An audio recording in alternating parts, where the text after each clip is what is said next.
Shalom, God's lover. Kita jumpa lagi dan mari kita lanjutkan tema tentang selama beberapa hari ini 5 pertanyaan Tuhan Yesus Kristus sesudah dia bangkit dari kematian.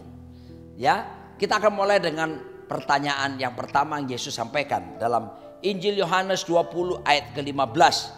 Kata Yesus kepadanya, "Ibu, mengapa engkau menangis? Siapakah yang engkau cari?"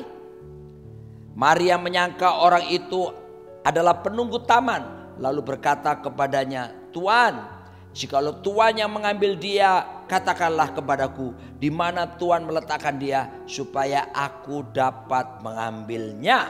Nah, menarik sekali. Waktu Yesus bangkit, salah satu kata yang sering dipakai dalam bahasa Yunani kata bangkit adalah anistemi. Anistemi itu mengandung beberapa pengertian. Yang pertama adalah pindah posisi. Bukan pindah gereja ya, tapi pindah posisi. Pindah posisi dari mana? Dari tadinya hidup dikuasai dosa, tapi sekarang hidup dalam kebenaran dalam Yesus Kristus. Pindah posisi dari mana? Pindah posisi dari kehidupan yang dikuasai kerajaan kegelapan.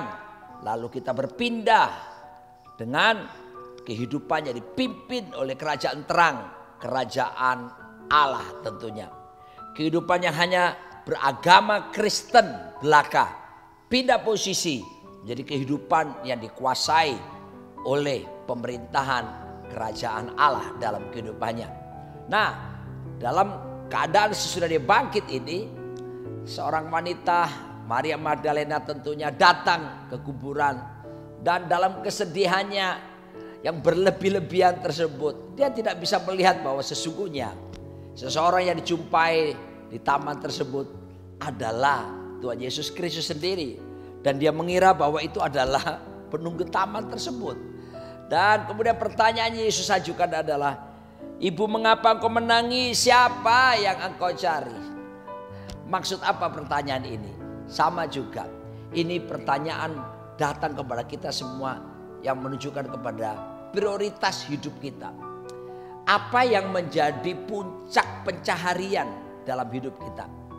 Yesus pernah berkata dalam Matius pasal ke-6 ayat 33 berkata, "Tetapi carilah dahulu kerajaan Allah serta kebenarannya, maka semuanya itu akan ditambahkan kepadamu."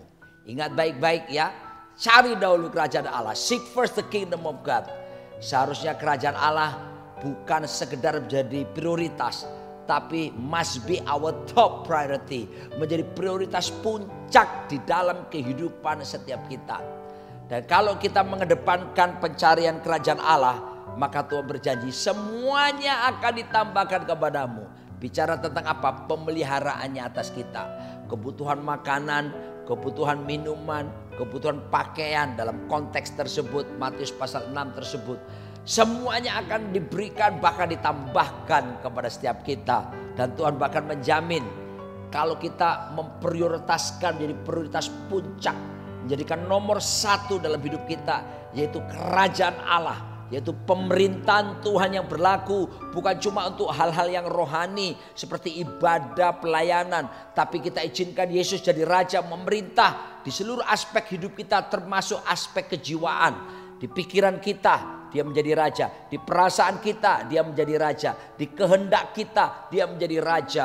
Di mana seringkali tabrakan terhebat dalam hidup manusia adalah tabrakan di mana kehendak Allah melawan kehendak pribadi kita. Dan seringkali tabrakan yang terjadi, kehendak Allah dikalahkan dengan kehendak pribadi kita, bukan. Tapi mari kita sekarang mau belajar untuk menundukkan segala kehendak pribadi kita supaya tunduk sepenuhnya dengan kehendak Tuhan berlaku. Kenapa Tuhan Yesus tidak pernah gagal? Kenapa Tuhan Yesus tidak pernah jatuh dalam dosa? Tuhan Yesus menghadapi kemenangan demi kemenangan. Rahasianya di Yohanes 4 ayat 34. Dia berkata, makananku ialah melakukan kehendak Bapa. Itulah yang menjadi kesuksesan Tuhan kita, melakukan kehendak Bapa. Mari kita izinkan agar supaya kerajaan Allah, pemerintahan Tuhan memerintah, bahkan menguasai seluruh kehendak kita. Sehingga yang kita lakukan adalah kehendak Tuhan dan bukan kehendak pribadi kita yang dimenangkan.